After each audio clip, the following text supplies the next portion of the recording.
মাত্র এক ম্যাচে কোচিং করিয়েই বিদায় ঘন্টা বেজে গেল সাব্বির লামুসের। হাজারটা স্বপ্ন নিয়ে যেখানে বিশ্বকাপে আসে বিভিন্ন দল, সেখানে তিউনিসিয়াকে কোচিং করানোই ফ্রেঞ্চম্যানের কিনা থামতে হলো বিশ্বকাপের শুরুতেই, যা ফুটবলের এই মহাযজ্ঞে ঘটা বিরল ঘটনাগুলোর অন্যতম। যদিও বিশ্বকাপের ভাগ্যটাই খারাপ বলা যায় সাবেক এই ফ্রেঞ্চ ফুটবলার। এর আগেও কোচিং করাতে এসে দলকে কার্যকরী সাফল্য এনে না দিতে পারায় বিদায় নিতে হয়েছিল একেবারে শুরুতেই। বলা যায় বিশ্বকাপের মঞ্চে খেলোয়াড়দের ভাগ্য বদলে যেতে দেখা যায় প্রায়। কেউ এক ম্যাচেই নায়ক হয়ে যান, কেউ আবার ভিলেন। তবে শুধু খেলোয়াড় নয়, কখনো কখনো কোচদের ভাগ্য নির্ধারিত হয়ে যায় কয়েকটি ম্যাচের ফলের উপরে, যেমনটা ঘটেছে তিউনিসিয়ার কোচ সাব্বির লামুসের ক্ষেত্রে। নিজেদের প্রথম ম্যাচেই সুইডেনের কাছে 5-1 গোলের বড় ব্যবধানে হারের পর এই ফ্রেঞ্চ কোচকে বিদায় জানিয়েছে তিউনিসিয়ার ফুটবল ফেডারেশন। টুর্নামেন্ট শুরুর মাত্র কয়েকদিনের মাথায় এমন সিদ্ধান্ত ফুটবল বিশ্বকে অবাক করেছে। তবে ইতিহাস ঘাটলে দেখা যায় বিশ্বকাপের চাপ সামলাতে না পেরে বা ব্যর্থতার দায় কাঁধে নিয়ে আরো কয়েকজন কোচকেই বিশ্বকাপের মাঝেই এভাবে বিদায় নিতে হয়েছিল।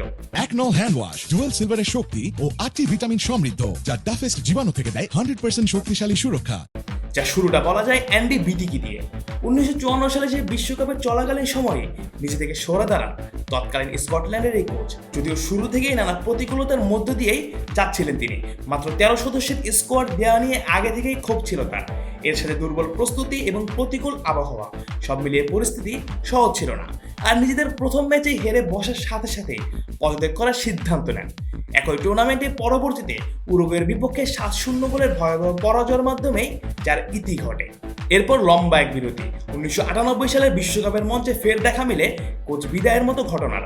তাও কিনা আগের বিশ্বকাপেই যার হাত ধরে চতুর্থবারের মতো বিশ্বকাপ জিতেছিল ব্রাজিল, সেই কার্লোস আলবার্তো পেরেইরা কিনা সৌদি আরবের দায়িত্ব নিয়ে 98 সালের বিশ্বকাপে এসেছিলেন। তবে শুরুতে বড় ধাক্কার মুখোমুখি হতে হয় তাকে। স্বাগতিক ফ্রান্সের কাছে 4-0 গোলের হারের পর আর টিকতে পারেননি তিনি। আগের বিশ্বকাপে যিনি জিতেছিলেন আরাধ্যের সেই বিশ্বকাপ, পরের আসরে তার বিদায় ঘণ্টা বেজে গেল বিশ্বকাপের মাঝেই। এছাড়া একই বিশ্বকাপে দক্ষিণ কোরিয়ার কিংবদন্তি ফুটবলার এবং সে দেশের কোচের দায়িত্ব পালন করা চাবুন পুনকেও বিশ্বকাপের মাঝেই বরখাস্ত করা হয়। একই পরিণত হয় তিউনিসিয়ার কোচ এনরিক ক্যাসপারজাকেরও। বাজে ফলের খেসারত হিসেবে 1998 বিশ্বকাপ চলাকালীন সময়ই দায়িত্ব হারান তিনি। আর এই ঘটনার সর্বশেষ নজির তিউনিসিয়ার কোচ সাব্বির লামুসি। এজন্য বিশ্বকাপের মঞ্চে কোচদের জন্য এক দুঃস্বপ্নের সমাপ্তি। Mujahidul Islam Zahid, on field.